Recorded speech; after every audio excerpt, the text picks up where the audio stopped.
Tātad es vienu teikumu pateikšu latviešu, pēc tam tālāk darba valoda būs angļu valoda. Tātad dosim vārdu mūsu viesim, Nilam Boršeram, Manheimas Universitātes pētniekam. Viņš mums iepazīstinās ar savu pētījumu par telekanālu RT. Jā. Paldies, es varbūt arī sākšu latviešu valodu un tad paslēgšu uz angļu, jo es gribēju vēl teikt paldies, liels paldies par to, ka varu būt šeit šodien un ka iespēja šeit iepazināt arī LU un bišķiņ arī pabaudīt Ziemassvētku laiku Rīgā un pat šobrīd jau sniegs un tad vēl bišķiņ vairāk Ziemassvētku sajūta jau šeit. Ja. Un tad tiešām liels paldies par iespēju šeit būt. Okay, I'll move to English. It will be easier for me to talk about academic things in English. So I was asked to introduce myself very briefly and to explain why I started to be interested in this topic. So basically my field or my home field of research in media and communication at the University of Manheim in Germany is advertising and advertising research. But I always adopted the kind of broader perspective on advertising, which is not only focused on economic advertising, but as well on anything which is kind of persuasive communication. And so I tend to think about RT, or Russia Today, as the channel was formerly known in its beginning, as a kind of political advertising. So basically, this is how I started to get interested in this topic. And I've been following RT and the development of RT since some 5 or 6 years right now. And right now, it's a quite exciting time when we talk about RT, because the channel was launched exactly 10 years ago in the end of 2005. And so there's a lot of things happening there to celebrate the anniversary. And it's a lot of new videos coming out every day. And I brought some of the very recent videos to share with you today. And I think that will be very interesting. So to give the full picture, basically my home is in advertising research, but since I finished my doctoral dissertation, which was on advertising, I started to be interested as well in peer-to-peer processes on the internet. So basically the creation of digital knowledge commons and specifically online reviews, which you can find on TripAdvisor, on Yelp, on Amazon, where lay people rate specific products or services, restaurants, whatever, and in the sharing economy. And I already had the great opportunity to talk about the sharing economy and about my research in advertising 2 days ago on Tuesday, when I was taking part in different seminars on BA level in the communications department. Okay, but today's topic will be Question More, which is the slogan of RT and the complicated task of generating support for Russian foreign policy objectives among foreign publics. Very short. Does it work? I have to switch it on probably. Now it will work. Very short roadmap for the next, I think we agreed on some 30, 35, 40 minutes. Give me a sign if it's too long. I'll just give a very short introduction to RT, the basic facts. I continue to talk a little bit about the analytical framework, which is mediated public diplomacy and trust in journalism. I'll use these 2 different lines of theory to theorize RT. And then we'll have the biggest part of my presentation when we talk about staging strategies. Staging strategies here, meaning in the sense of government, meaning the way how RT presents or constructs itself or constructs an image of Western quality journalism. And then there will be a very short conclusion in the end. Okay, first part, the basic facts on RT.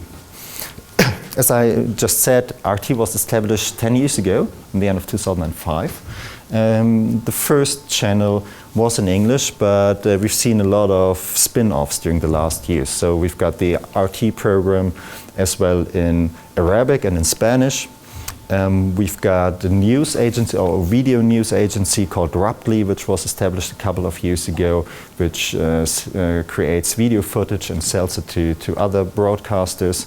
And we've got RT America, and quite new is RT UK with specialized programs for these countries. And new thing is RT Deutsch and RT Français in Germany and in France, which is not a television, or these 2 are not television channels, but they are online only, but they received quite some attention as well when they were started. The broadcaster organization is RIA Novosti, which is an independent, autonomous non-profit organization based in Russia. And the point here is that the broadcaster organization RIA Novosti is basically financed from the Russian state budget. So it's hard to tell how big the budget of RT really is. In 2013, an English political newspaper, or magazine, should say, the New Statesman tried to figure out from the official Russian state budget which parts of the budget might be used for financing RT, and they came to the conclusion that the budget should be around 300 million euro in 2013. So we're talking about quite a lot of money. There's been discussions about if there was a cut in the budget because of the recent economic crisis in Russia, but we're still talking about a huge amount of money. Talking about the viewers of RT, RT is distributed via satellite, and it's transmits its program to more than 100 countries with a range of 700 million potential viewers. That's basically the numbers which you can find on the RT homepage. And what we know is that the number of viewers is increasing, although it's hard to find some really good estimates of how many viewers RT really has. There's been some progress especially in the last 2 years. So we've got more or less reliable numbers from Nielsen Research in the US, which says that RT has almost 3 million daily viewers in the big metropolitan centers in the US in 2014. For Great Britain, I only found a number from 2013 saying that RT has 2.5 million regular viewers. So not daily viewers, but regular viewers, which at least occasionally watch RT. If we talk about RT Arabic, the numbers are even higher. So the number which I could find there is 6.7 million viewers, daily viewers of RT Arabic. And you can not only watch RT on the television, but it has a very popular YouTube channel as well. It was the first YouTube channel of an international, of a global news organization which had or reached the benchmark of 1 billion views. So the official channel has some 1.6 billion views at the moment, and all the different channels RT has, because RT Arabic, RT Spanish, RT America, they all have their individual channels. If you aggregate this, it's more than 3 billion views on YouTube. So quite a success. Question is how RT could develop in such a quite successful organization. And basically, because in the very beginning it was regarded as more or less something obscure, an obscure television station financed by the Russian government, and somehow not clear what was happening on this channel. Yeah, and so during the last years, RT quite cleverly managed to establish a niche in the national markets and as well on this global market of news organizations by targeting specific audience groups which in general are very skeptical toward the national elites. So in the US, RT basically got very popular with the coverage of Occupy Wall Street. RT was the only bigger newscaster which had an intense coverage of Occupy Wall Street, and it even got received an Emmy nomination for its coverage of Occupy Wall Street. So this was kind of a breakthrough in the US. Same happens in Germany actually at the time, but not let's say the leftish movement, but the right-wing developments which we have in Germany at the moment. So I probably heard about it in the press that we've got new right-wing movement in Germany which started more than a year ago. And basically what happens here is that it's very skeptical towards the elite as well. And most of the supporters and as well members of this movement for a long time, they said they refused to talk to the mainstream, or what they called the mainstream media, because they thought that their portrayal was wrong and biased. So they really greeted RT as a new voice and a new opportunity to talk about the things which really happen in Germany. And so RT Deutsch got quite some, or won quite some supporters from taking this position in Germany. Okay, next step is the analytical framework.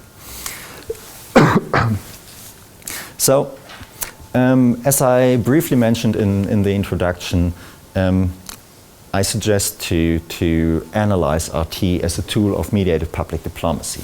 According to Antman, mediated public diplomacy means efforts using mass communication to increase support of a country's specific foreign policies among audiences beyond that country's borders. So this basically means we can think of RT as a political tool which can be used to meet the objectives, the foreign policy objectives of the Russian government. So basically this means RT has a political vision. I will give you a very short example about the logic which stands behind mediated public diplomacy. I choose an example which you're probably quite familiar with. It's the example of the bronze soldier, which was removed or relocated in Tallinn from the Tallinn city center in, it's 2007, I think it was, in 2007, and was relocated to a war memorial outside of the city center. And this relocation caused quite some, or had quite some consequences in Estonia. There were quite severe riots with one person killed. There was a siege of the Estonian embassy in Moscow, and there were cyber attacks on the web appearances of official Estonian bodies. And so in traditional diplomacy, the normal way would be to try to resolve this issue in bilateral talks. And mediated public diplomacy kind of is another way how to achieve one's foreign policy goals, which kind of uses a detour to reach these goals. The idea here is that in democratic societies, we normally should have a public debate about everything which is relevant to the country and to the society. And this debate, you can think of this debate as it's taking place in an arena. So this is meant to be, this should have a pointer here, should it? Well, anyway. Yeah, there it is. So this meant to be an arena in which the proponents proponents of the different perspectives, of the different arguments, exchange their arguments and debate. And so there's an audience watching this debate and maybe taking part in this debate. And as a result of this process, the public opinion is formed. And the government then, in a democratic country, monitors the public opinion and kind of bases its actions on this public opinion. So what happens here now in the case of public mediated diplomacy is that RT is an attempt to establish a voice in this arena of the public debate of different states. So we can think of the US as an important state, but as well of other states from the European Union, for example. But we can as well think of international organizations like the United Nations, European Union, NATO, and so on. And by introducing a voice or trying to get a voice in this debate, there's the hope to kind of influence the national politics in a way that, for example, the US government might as well engage in talks with the Estonian government in a way which supports the achievement of the Russian goals. So basically, this is the logic which stands behind it. There's just a big obstacle to this to function, because actually, if RT has a political mission, then there's a big problem in this national discussion with the issue of trust. Because of this political mission, the audience members or the citizens of this particular state, they might be less willing to trust because they know about this political mission of RT. And so in the next step, I used to refer to the theory of communicative genres. So the idea of communicative genres in sociology is that genres function to organize, routinize, and render obligatory the solution to recurrent communicative problems. So this means we've got specific problems which occur very often, and so in order to reduce complexity and not to find a way how to solve these problems every time anew, there's kind of these genres which help us to organize the expectations and showing us specific ways how to react in a specific situations and how not to react in a specific situation. So we can think of genres basically as more or less as a collection of expectations around a specific topic. And as I said before, my home base is advertising research. And in advertising research, you always discuss this problem, this issue in terms of persuasive communication or as well strategic communication. So if we think of RT in terms of political advertising, so basically a way of trying to win over supporters for your own political position, then then we can think of advertising as a specific communicative genre. And this communicative genre is specific in that there's expectations towards the motives of the communicator. So in advertising, we normally think of the communicator as having ulterior motives, basically meaning that he wants me to do something or wants to persuade me to do something so that he himself will benefit from me doing what he wants me to do. So basically, I'm a tool in his way of achieving his or her goals.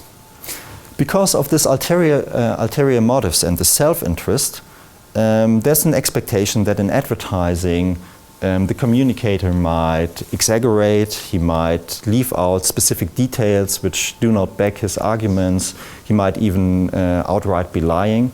So because of this, normally advertising is greeted with quite some skepticism. And the skepticism means in turns that if it's advertising, I'm less willing to trust into the assessment of this. That's quite different in the case of journalism, at least in the Western tradition of journalism. Because expectation towards journalism is that it's balanced, that it's neutral or even objective, and that it kind of tells us the things which really happened. So basically the idea here, or the expectation towards journalism, is that it's fact-based and that it's neutral. So in the case of journalism, the audience members will be much more willing to trust into the assessments, and trusting into the assessments of journalism means basically that they are more willing to act on the reporting, on the coverage of a specific topic, and lay out their action plans on the basis of the reporting. So this means that the challenge for RT basically is to present or to stage RT as a journalistic organization, because it will be more successful, because people will be more willing to trust in the assessments of RT if RT is perceived as a journalistic organization. I use the concept of journalistic mimicry in this context, because basically what we can see here is something which happens a lot in advertising as well, because in advertising there's always the problem of persuading someone else, and if he thinks you're advertising something, he will be skeptical towards you. So basically what happens in advertising is to try to find a format for your message which looks like some other communicative genre which might be more successful for explaining something. So this means that even although RT might have a political mission, as long as its viewers perceive RT to be journalistic, they will be more willing to trust in the assessments of RT, and they will, because they will process the information or the messages in a journalistic specific way, which is based on the expectations of balanced reporting, fact-telling, neutrality. So RT in a specific sense, stands between, has the challenge that it stands between a political mission on the one hand and staging as quality journalism on the other hand. So this means it has a political mission and it has to push its political mission. But at the same time, it cannot push its political mission too hard because then it becomes too salient and people won't be, or the viewers won't be willing to watch RT and act on the basis of RT's coverage anymore. Having said this, I do not want to say that everything on RT is kind of scripted or has a political background. But basically what we have to see is that there's some quite unique and quite some very good reporting on RT as well. But within the framework of public diplomacy, or mediated public diplomacy, it seems to be a strategy as well, because you have to build up reputation to make people trust into your program and then to kind of introduce your own political mission into this environment.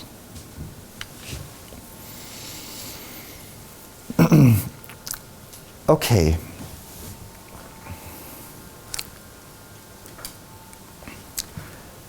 Basically, in order to be successful, RT has to, deliver clues that support the maintenance of a journalistic reference frame and not the maintenance of a political or advertising reference frame by its audience members. And so in specific terms, this means that RT has to present reasons for trust. Reasons for trust means in itself, trust is always risky because I trust somebody. If I'm not sure what he'll be doing, he might be acting differently, but I base my own actions on the trust that he'll do what I expect him to do. And so my expectation here in the case of journalism would be that's fact-based, that's balanced and so on, as I talked about this before. So basically what RT has to do is to equip its readers with reasons why they should trust in the program of RT, so that there's a foundation on which trust relationships between the viewers and the RT program can be established. And in order to analyze this, I'll use the concept of trust in journalism, which was developed by Matthias Koring, who's my boss at the University of Mannheim. And he thinks of journalism as a four-dimensional construct, which has obviously four different dimensions, which I'll explain in a second. So it's selectivity of topics, selectivity of facts, accuracy of depictions, and journalistic assessments. Okay, theory part. I'll move on to the empirical analysis. And here is where this concept of trust in journalism comes in quite handily, because what I want to do right now is that I want to go through the four different dimensions which we have for trust in journalism and look for strategies RT uses to equip its viewers with reasons for trusting in RT. And I'll do so on a micro level and on a macro level. So basically, I want to introduce it's two strategies here, 9 different strategies which you can find which RT uses in order to stage itself as quality journalism. On the micro level, I'll be referring to a paper which I published 4 years ago, which was an explorative analysis of a specific talk show, which was called Spotlight. It doesn't exist anymore, unfortunately, but at that time, it was one of the flagships of RT. It's 26 minutes per episode, so there's quite some time to discuss a specific topic, and it's only one specific topic per episode and 1 or 2 guests discussing this topic with the moderator of the show, Alexander L. Gernov. My research question in this research was which strategies does RT use to convince its viewers of the rightness of the Russian stance? And specifically, I looked into the presentation of the relation between Russia and the Baltic states. And I found my data consisted of 229 minutes from 15 episodes which touched the topic of the relation between Russia and the Baltic states. Was 15 episodes out of 900, and I conducted a qualitative content analysis using open coding for creating my data-driven coding frame. Yeah, well, and on the macro level, I basically will be referring to speeches I gave throughout the last 2 years, which I have updated every now and then. As I said before, I've been interested in the topic of RT already since some 4 or 5 years. And I've always been following up what's happening there. It's sometimes more intense, other times less intense, and in a speech like today, or talk like today, is always a great opportunity to catch up with what happened during the last month. And so this was really a great opportunity to have a new look on what happens on RT in the run-up to the 10th anniversary. Okay. The reasons for trust. First reasons for trust I want to talk about is in the dimension of the selectivity of topics. So selectivity of topics basically means that the viewers of RT will only be willing to trust in the coverage of RT if they think that RT covers the topics which are relevant for them, from a journalistic standpoint, relevant, and does not discuss or cover the topics which are not relevant. And the risk from the perspective of RT in this point is that the viewers might think that the topics are covered only because of this political mission of RT and not because they might be relevant. And every time there's an unusual topic, and by unusual I mean a topic which you maybe don't know from the what's called mainstream media in your home country, you might get suspicious about why do they cover this topic. Why? And so in this case, the political mission might become salient, and so this is why RT needs to have or establish reasons for trust in this specific situation. Okay, first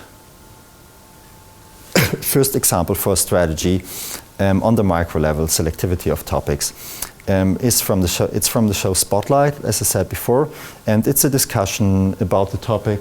You'll always find the topic down here in the name of the episode. So it's called Is Denial a Crime? And this is about a question if the denial of Nazi atrocities in the Second World War is a crime or not. So there's this discussion between the host of the show, Alexander Gurnov, and his guest, which was in this show, Natalia I'm not speaking Russian, I'm very sorry, Natalia Nauchnitskaya. And at that time she was the head of the Russian Institute of Democracy and Peace, Democracy and Cooperation. So they discussed the topic of SS legionnaires in Estonia and Latvia. So it says, what happened to our conscience? Why are we so blind? And what is the aim of this? Why nobody condemns the parades of SS legionaries in Estonia and Latvia? And they erect monuments to the SS troops, which is, and then Gurnov jumps in, which is illegal in the European Union, and they're members of the European Union. Absolutely, but this is part of the European Union. So basically what happens here in this discussion is that a topic is covered which you normally wouldn't find in Western mainstream media. So there needs to be a reason why this is covered, why this is relevant. And they build up an ethic framework here, saying that Estonia and Latvia are integrated in the Western Hemisphere, being members of the European Union, of the NATO. So no one in the West touches upon these topics, touches upon the things which happen in Latvia. And we've got the moral obligation to touch upon this because we are not biased and we have to tell the things which really happen there. There's another example I want to show you on this micro level, selectivity of topics, which is from another show, and I just want to show it because it's so great. It's from a show which is called Crosstalk, and Crosstalk was one of the first shows to be introduced on RT. It's been running now for nearly 10 years. And the idea of Crosstalk is to have a very lively discussion, and people may interrupt one another and scream at each other and so on. So it's a very, very lively discussion. And just this week there was an episode of Crosstalk about RT, like kind of self-reflection about the role, the position of RT and the importance of RT in the world. And I brought you a video clip, which I think is quite interesting.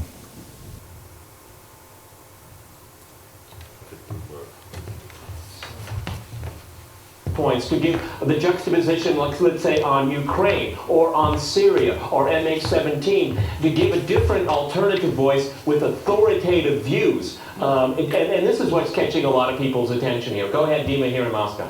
Well, I will be a little more radical than John. I will say that people are watching RT for the same reason why Soviet people listened to BBC and Radio Free Europe in the 80s or in the 70s. The problem is that the modern Western mainstream media is not answering some obvious questions. Yeah. Okay, here again, oops, much. The idea here is to present RT as a specific channel which touches topics which Western media, mainstream Western media, which have basically in the narrative which we find on RT, which have the function to support the ruling elite in these countries so they don't touch specific topics. And RT is basically brave enough to touch these topics because they have this unbiased perspective on what's happening. So that's the micro level. I want to jump to the macro level, selectivity of topics. And I brought you another video which I really like a lot because what you find a lot on RT, in the program of RT, is the opposition to CNN. Because RT likes to describe itself as the Russian CNN, and there's a lot of references to CNN in the RT program. And what we'll see in this video is how RT tries to position itself against CNN. A potentially deadly blizzard taking aim for the Northeast. It's expected to hit starting in a few hours. From New York to Maine, we have team coverage of the storm. But what we're watching is the very heavy snow moving into Boston proper. Earlier today, it was very sticky. You can see it starting to become much more powdery now. So the bottom line, there's still a lot of snow out here, a good place for a snowball fight. Jason, it has been a pretty incredible day there and record snowfall throughout. What's it been like? Nobody's allowed to be driving unless it's an emergency vehicle. There are a few exceptions.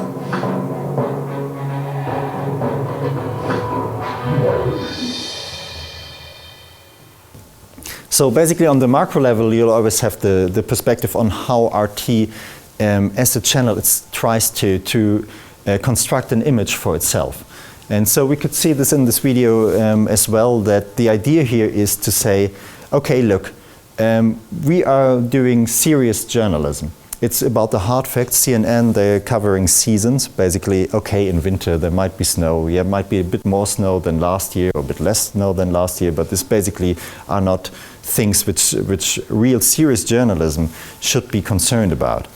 And so RT here tries to present itself as basically as a news channel which has a better choice, better selection criteria for the specific topics they are covering. Okay, next dimension. Selectivity of facts. So selectivity of facts basically means that viewers will only be willing to trust in the coverage of RT if they think that when a specific topic is discussed, the very relevant facts are mentioned and the facts which are not relevant, they are left out. So that there's a selection about relevant facts and not relevant facts.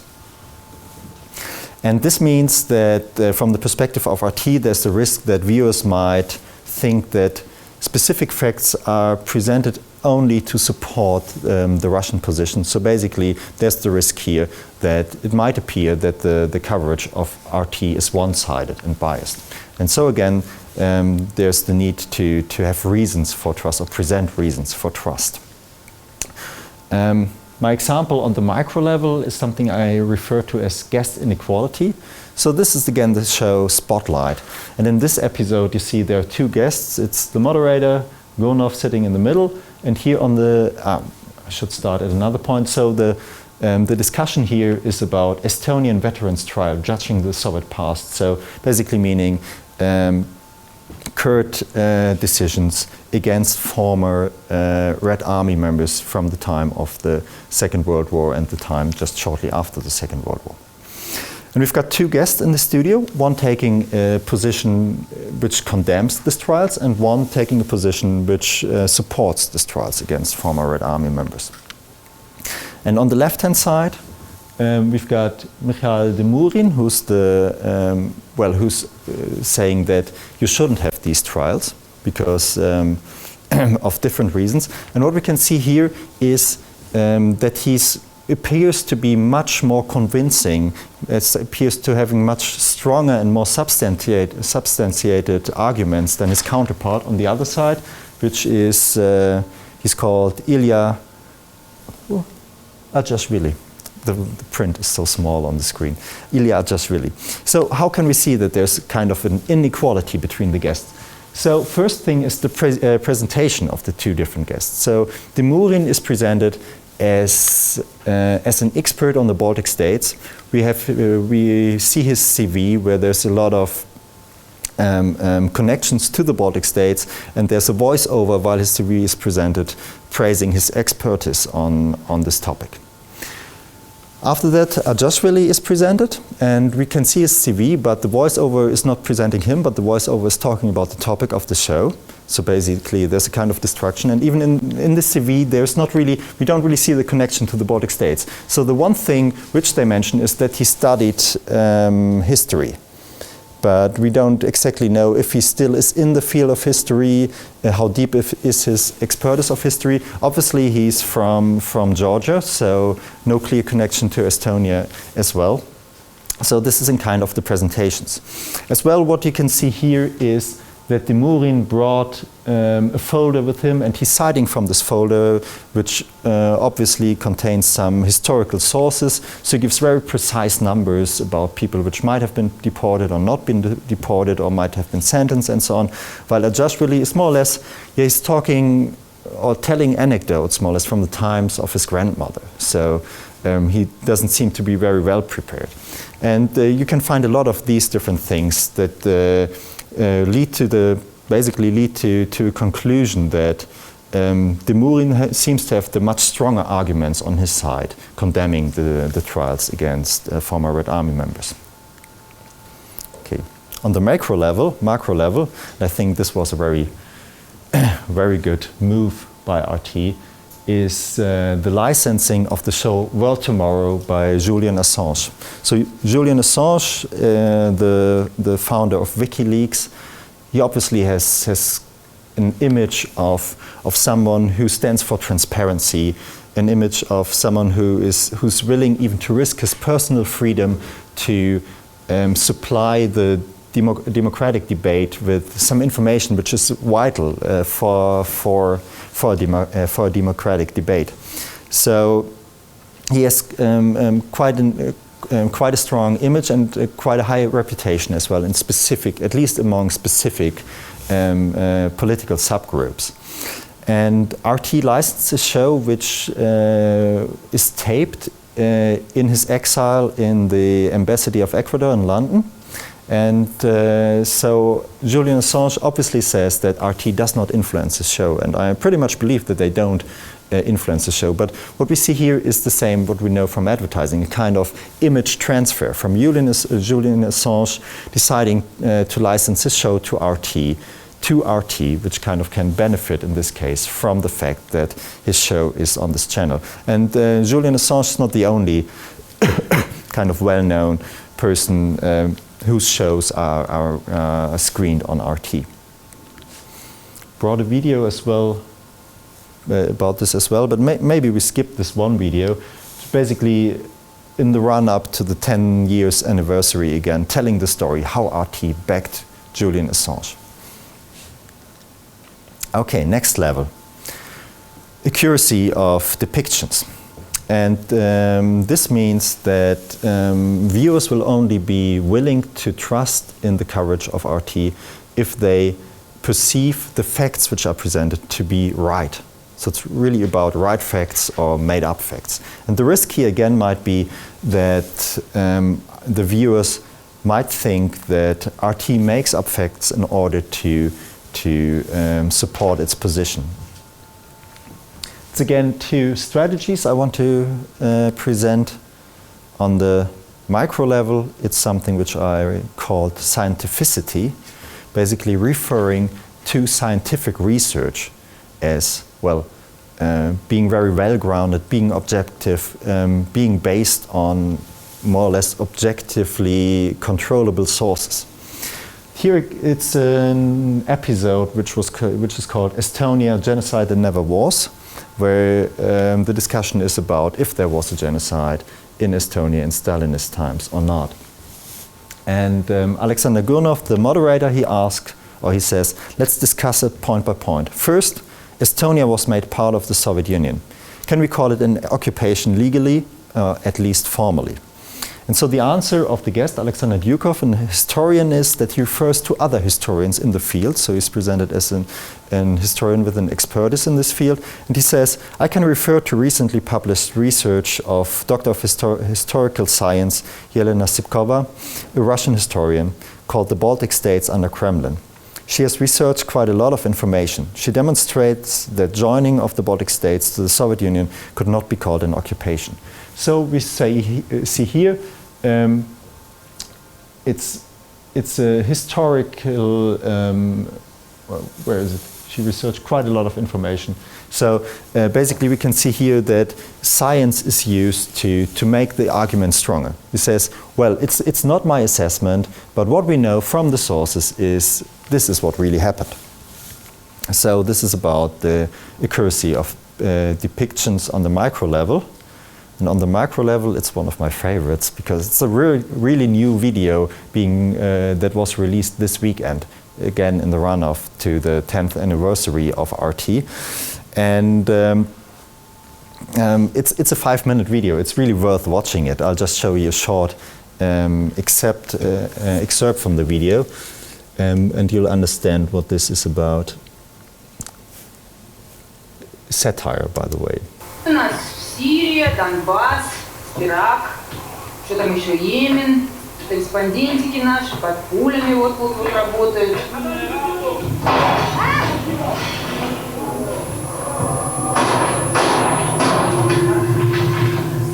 Здрасте. Вот так, все по-честному. الشمالية تتواصل العملية الهجومية للجيش السوري ولكن كما يبدو فإن الآن واجهت Что у нас? До полчетвертого Сирия, потом Донбасс. الجيش السوري ولكن كما يبدو فإن الآن واجهت. Хорош. Пойду спать, пока мы. So basically, the idea in this video, well, I mentioned the title. The title is RT Exposed in Leaked Video. Watch how evil Kremlin propaganda bullhorn really works. So it works a lot with different stereotypes. So this is the one, they make their news in a studio somewhere in Moscow. There's another situation where you've got the political officer sitting on his big desk and... Oh, what was this? Sitting on his desk and looking through what kind of news you can release and what kind of news you should censor. It's the situation where all the international journalists working there, they are kept in a basement and in a cellar, like in a prison, and they're really desperate to be there. And so in the end, this is the picture from the very end. So it says, so is this how you imagined it? And then it's like shown how professional RT actually is, not about the stereotypes. Okay, last dimension, journalistic assessments. So this means that people only, or viewers will only be willing to trust in the coverage of RT if they believe that, that the conclusions which are made on the basis of the facts presented and on the perspectives presented, positions presented, that these are good conclusions or conclusions which are plausible. So again, the risk here is that viewers might think that RT interprets events in a very specific framework or in a way which only supports the Russian political agenda. It's again two different strategies which I want to present in this dimension. On the micro level, it's something which we can refer to as the ground narrative. So basically, I think you're all familiar with it, so I'll just like give a very short, very few cornerstones of this. So the idea here is to have an historical perspective, saying that the Baltic states fought on the side of the Nazis in the Second World War. They were liberated by the Red Army, but instead of being happy about the liberation, this was seen as another occupation. And nowadays, most of the actions which actors from the Baltic states, be it politicians, be it scientists or others, they perform, can be explained from this historical perspective. The kind of, sometimes it's referred to as a kind of inferiority complex because the Baltic states were fighting on the wrong side in the Second World War. And so, in this show, which was called World War II, Dividing Page in History, there we've got the situation where Alexander Gunov interviews Anatoly Turkunov, who at that time was the head of the Moscow State University of International Relations. And so Gunov asks, why do you think historians in these new European states, particularly in Ukraine and the Baltic states, why do they glorify Nazi collaborationists so much? And Turkunov answers, as for our neighbors, I would like to repeat once again that it was above all the political will of the leadership. In this way, the leaders of those countries try to strengthen their positions as national or rather nationalistic leaders. And in the sense of this narrative, which is introduced not only in this show but across all the different episodes which I analyzed, we can see that it makes completely sense to say that there's glorifying of Nazi collaborationists in the Baltic states going on as one fact, and that there's a backing from the political side for doing so on the other hand. So the narrative helps to make this interpretation of events plausible. And on the macro level, I'd like to show you this poster, which is from a campaign which introduced the new slogan, which still is the same slogan of Russia, of RT, which is question more. And you can see Barack Obama on this picture interwoven somehow with the face of the Iranian president at that time, Mahmoud Ahmadinejad. And there's the big letters, it's the question, who poses the greater nuclear threat? And if we zoom into the smaller text, which is this text down here, there you'll find the text, should fear of an unknown menace detract from the presence of the world's largest nuclear arsenal? The answer isn't always clear-cut, and it's only possible to make a balanced judgment if you are better informed. By challenging the accepted view, we reveal a side of the news that you wouldn't normally see, because we believe the more you question, the more you know. And the idea here, or the message which you can find in here, again, is that there might be conclusions in the discussions or in the coverage of RT which differ from those which you might be used to from your national mainstream media. But this is not because it's biased or because there's a political mission, but it's only because RT goes more into detail. It kind of takes on different perspective, tries to find out more information or bring more information to the surface, and has a more serious discussion of these issues. And this is the reason why RT comes to other conclusions than you may be used to from the coverage in the mainstream media. There are quite some other posters in this campaign, and it even won a prize for a very good advertising campaign in the UK. And well, there's the last video which I might show you, which is about the same idea, and now in the run-up of the 10th anniversary again of RT, telling about how RT knew before what will happen in Syria and what will be the effects of that for Europe. It's a massive opportunity to spread peace. Our military mission in Libya. Continue to keep the pressure up. You cannot form a country into democracy or liberation. There will be a rollback in Europe. There's absolutely going to be a refugee crisis. People continue to flee the desperate conditions across the Middle East and Africa. Schengen Treaty is under threat. Moral human thing is to make clear, please don't come.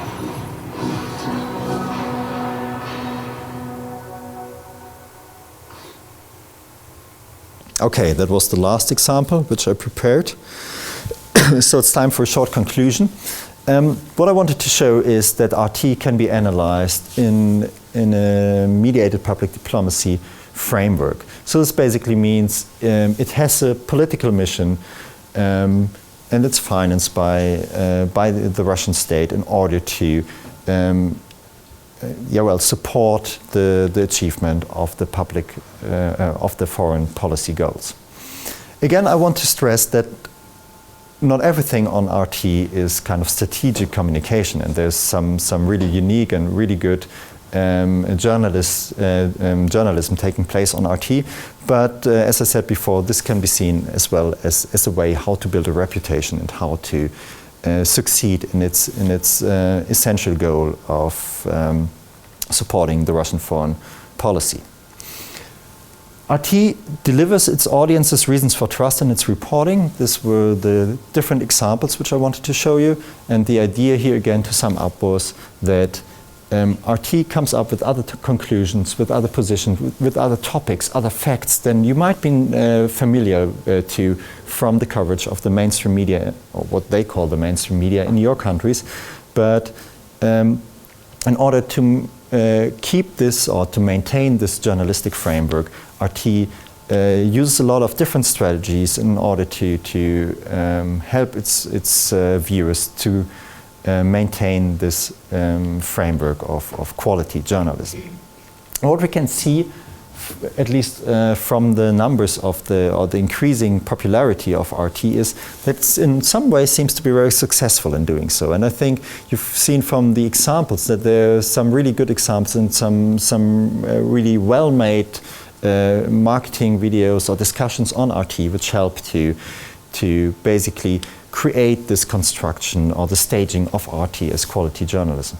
Unfortunately, we don't know a lot about the viewers of RT, so there's, as far as I know, no research on the perception of RT by specific viewers and the motives to watch RT, but at least it seems that in some way RT seems to be successful in its mission. Okay, thank you very much. There's some of the literature. This is what I wanted to tell you today. I think now it's time for discussion, yeah? I'll be very willing to discuss the topic with you, and there are some comments as well, or just a discussion? No, it's the audience, apparently. Yeah. Should I act as a moderator as well? I think that's okay. Been standing there for quite a while. Yeah, I might sit down and act as a moderator as well. So please feel free to ask anything which you found interesting or strange or whatever about this presentation.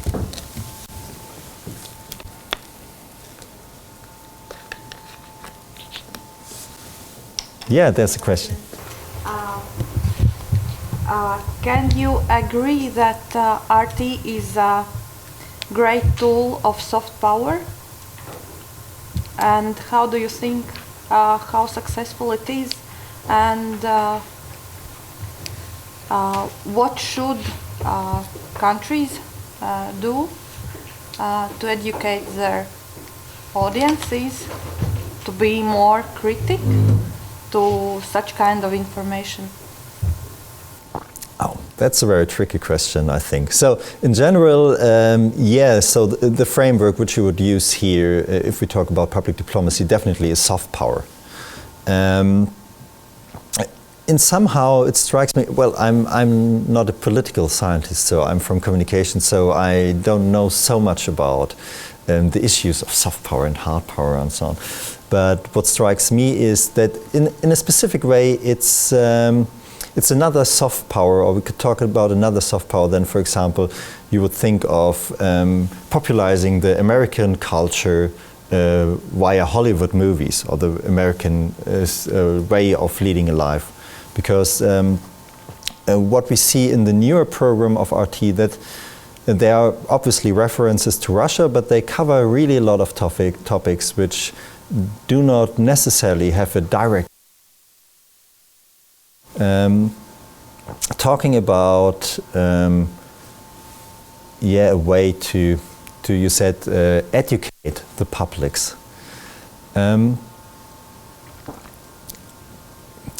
In general, well, I'll take a quite strong position here.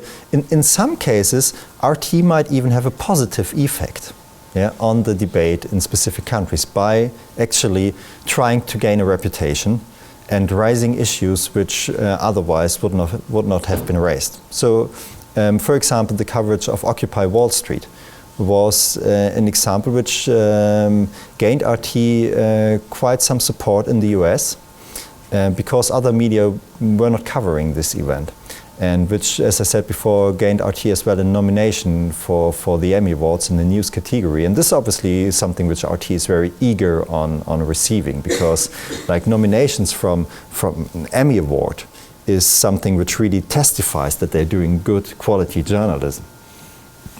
So there might even be some positive aspects. So I'm not very sure about the question if it's a matter of education. As well, I think that most viewers of RT have a sense that it's financed from the Russian state budget. I don't think that a lot of people believe that RT is completely completely independent.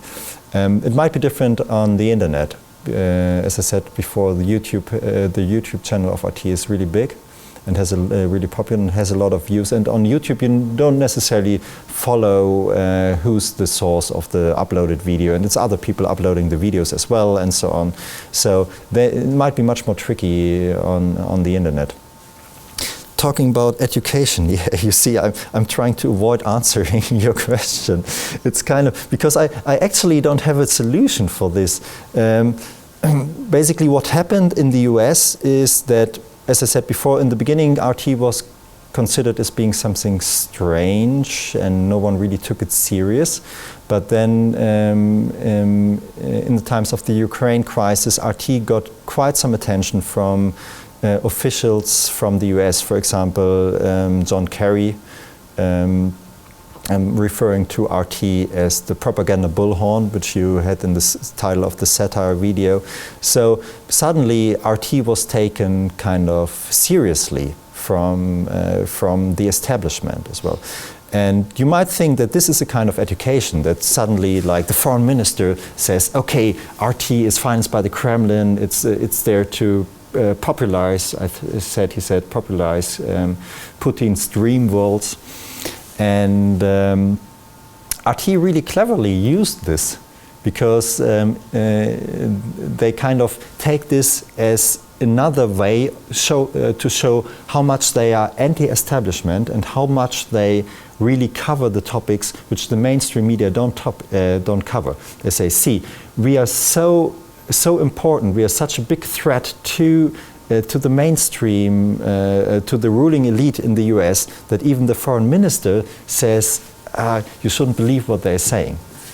So this is part of or has a specific twist which RT was really able to use to kind of even strengthen its position.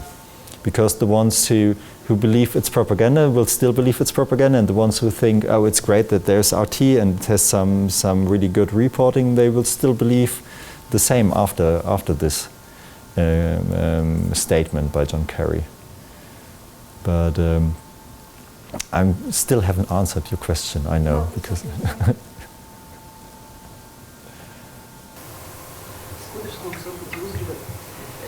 Profesors Freibergs, Angļu.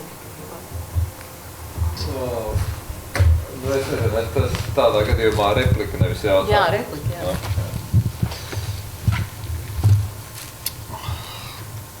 Do you need the translation? Is that okay?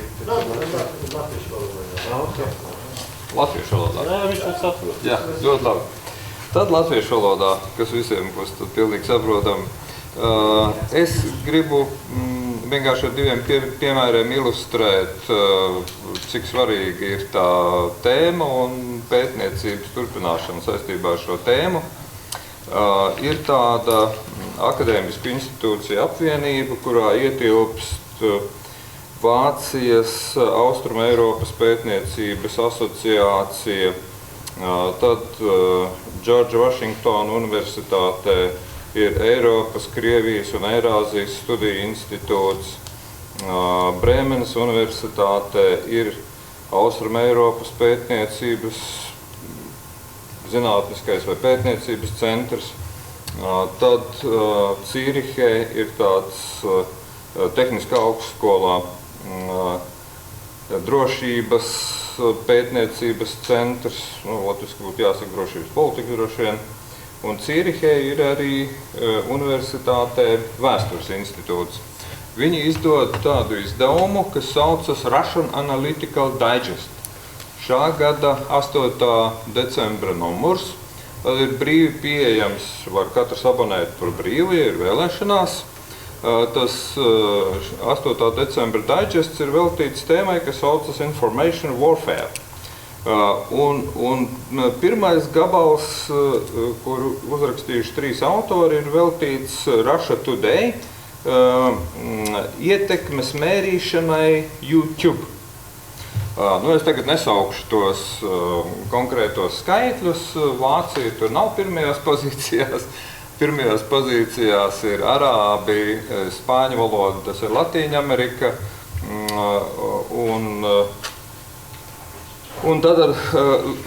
protams, krievu valodā auditorija. Bet tas liecina par to, ka tēma tiek turpināta, jo tiek uzskatīta par svarīgu gan politiski, gan no politiskās propagandas viedokļa, gan arī no ietekmes uz auditorijas viedokļa. Tad jau manis pieminētais, kas vēl viena ilustrācija par to, cik tēma interesanti un kā ar to dažādi pētnieki nodarbojas, jau pieminētā Cīrihes augstskola, pie kuras pastāv drošības pētījumu centrs. Tātad viņa publicēja tekstus galvenokārt angļu valodā, arī ir brīva pieeja. 14. decembrī tāds autors Tomas Dohertīs, ja pareizāk sakot, viņa publikācija no žurnāla, kas saucas Small Wars Journal, tāds iznāk, nevar pateikt tagad, kur tieši. Un tur ir raksts par to, vai būtu jāpastāv tādai, es tulkotu no human kā cilvēciskai kara darbības domēnam. Netiek runāts par arēnu, bet par domēnu. Loģika kāda? Pastāv tātad gaisa spēki, sauszemes spēki, jūras spēki, un kopš 2005. Gada Amerikas Savienotās valstīs pastāv arī cyberdomēni. Tātad bruņotie spēki, kas darbojās kibertelpā. Un šis autors izvirza jautājumu, kas man tiešā veidā ir saistīts ar Russia Today, vai nebūtu jāizveido vēl tātad 5. bruņoto spēku tātad joma vai domēns, kas nodarbotos ar cilvēcisko faktoru. Un te ir attiecīgi definīcijas, kuras es tagad nelietošu, protams, bet tā doma ir tāda, ko viņš ilustrēja ar tādu visam vienkārši, gandrīz anekdotisku piemēru. Viņš saka tā, ja pretinieks, ja jūs kontrolējat augstieni X, un ap to ir kāda publika, kuru kontrolē pretinieks, tad tam, ka jūs kontrolējat X, nav nekādas jēgas, jo tas pretinieks kontrolē to, ko šie cilvēki domā. Un šajā sakarībā ir runa tātad par kultūras psiholoģiskiem uzvedības atribūtiem, kas piemīt indivīdiem vai grupām, un šie atribūti tad ir ietekmējumi, un līdz ar to jāietekmē uztvere, sapratne un interakcijas. Runa ir par tādu interpersonālo interakciju, ne tikai komunikāciju, bet arī uzvedību, rīcību. Es domāju, ka šie 2 piemēri tuvāk mūsdienām šodienai ļoti labi ilustrē, cik svarīga šī tēma, ne tikai no žurnālistikas viedokļa, bet arī no praktiskās politikas, tā skaitā no bruņoto spēku darbības viedokļa. Jā, paldies par... Es nezinu tādus rakstus, to vajag man... I can switch to English, yes? Okay. I'm sorry. Yeah, thank you very much for the remarks, because I'm afraid I don't know the articles, but they sound really interesting, and I'm really... Because RT, it's not really, at least in communications, so in my home discipline, and in the other disciplines which I kind of try to follow with, it's hard to find articles on RT. And it's some, basically, very few which kind of have present content analysis of what's shown on RT, maybe the specific perspective. So, like the one article from 2011, the one paper which I published, I think at that time was kind of the second or third which covered this topic, and there haven't been very many articles since that time. I always try to keep up with this publication. So it might be very interesting to look into the articles which you just mentioned. But still, as far as I know, what we don't have is the research on the specific perception of the audience members. So trying to find out which impact, well, basically watching RT doesn't mean we don't know which kind of programs the people watch. We don't know if they're influenced, in which way they're influenced, if they're influenced in specific positions which back the Russian objectives, foreign policy objectives. And we don't know, even if they're influenced, if they have an influence on the public debate in their countries. So it's a lot of open questions, and I think it's really important to look more into this topic, because as you just mentioned, RT itself, or the topic itself, is a very important topic, a very relevant topic, especially in times like these where we have growing tensions between different countries.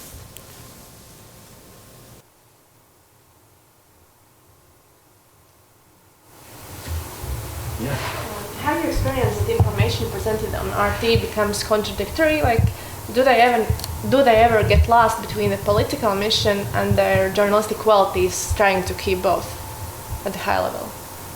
Yeah, it's basically, I can answer this only, I think, on the basis of this qualitative analysis which I conducted. So what you can see on this micro level is that, well, it seems to be more important, it's 2011, seemed to be more important to get its own message through. So even there might be contradictory statements, but still the main idea there was to get the message through. And I think that, at least it's my impression, without looking into this detailed into specific shows since that time, that this has changed a little bit. Yeah, so that the responsible persons for the program have become much more. It has become much more clear that you have to be very careful about your reputation, and that specific events might really damage your reputation. There was a video which I didn't show you.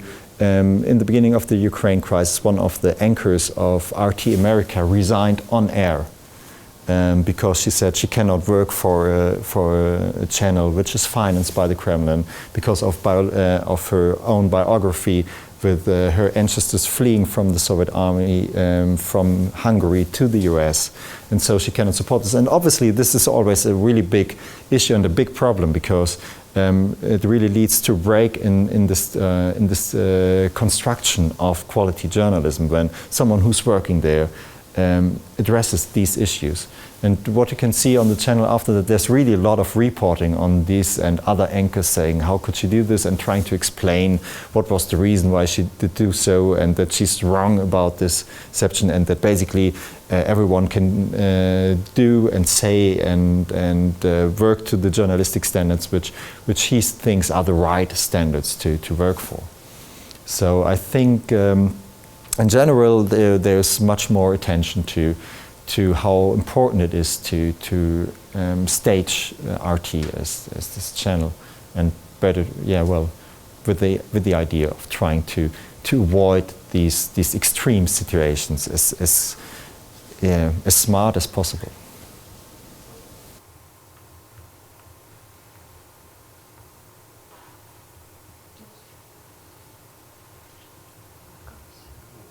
Yeah. I want to know, have you any idea whether is there a kind of a working ethos or a kind of a schedule which is to confirm by the journalists who work there in RT? Is there a kind of kind of structure or anything like that, or how they interview or how they analyze, how they work? It's not very transparent, actually. So what we can say that, especially in the beginning of RT, they hired a lot of journalists, very young journalists, right out of journalist schools especially in Great Britain. So in the beginning, there were a lot of commentators laughing about this popularity of this distinguished British accent on RT. And in the beginning, there were, as I say, quite a lot of young journalists, and it has changed basically, with an attempt to have like more experienced people working for this. So I talked about Julian Assange, who's like from his upbringing not a journalist himself, but having the show there. Larry King's show, who's a very popular journalist and comedian in the US, who won a lot of prizes for his journalistic work. Two shows basically of Larry King are licensed to RT as well, and they basically are working independently, so there's no conduct for them what to do, and I'm quite sure they're really working independently, because they as well say it's important for me to do so, but at the same time they kind of bring in their reputation to RT so that RT might benefit from that. Talking about the ethics, as I said before, it's not really transparent.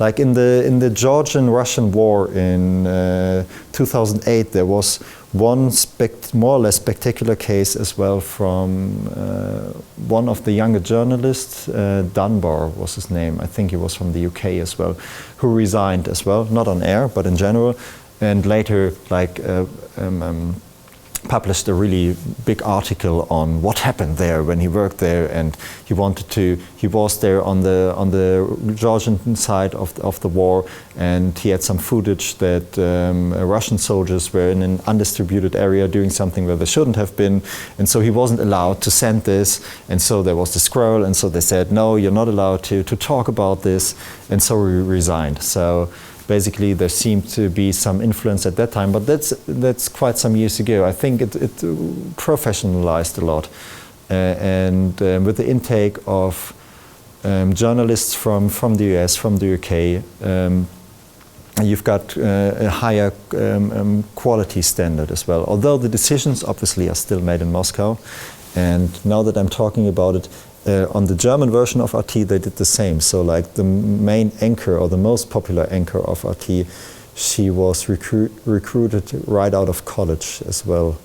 Like very smart young woman, I think maximum 30 years old. And there's a big interview with her as well, where she says, well, no, I never worked in journalism before. It's just like, it's a good thing to do, and I learn a lot every day and so on, but it doesn't really sound like there would be, like what you said, this quality measurements or guidelines or whatever. But again, not really transparent.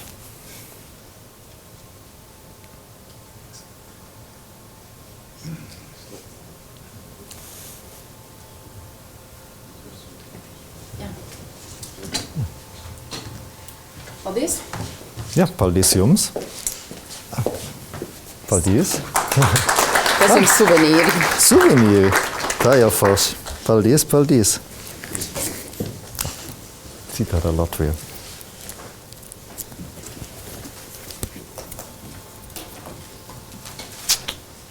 for the camera. Yeah, thank you very much. It was a pleasure to be here, and as I said before, I really enjoy being here and getting to know the LU a little bit more, and yeah, meeting a lot of colleagues and a lot of students, so it's really a pleasure being here. Thank you very much.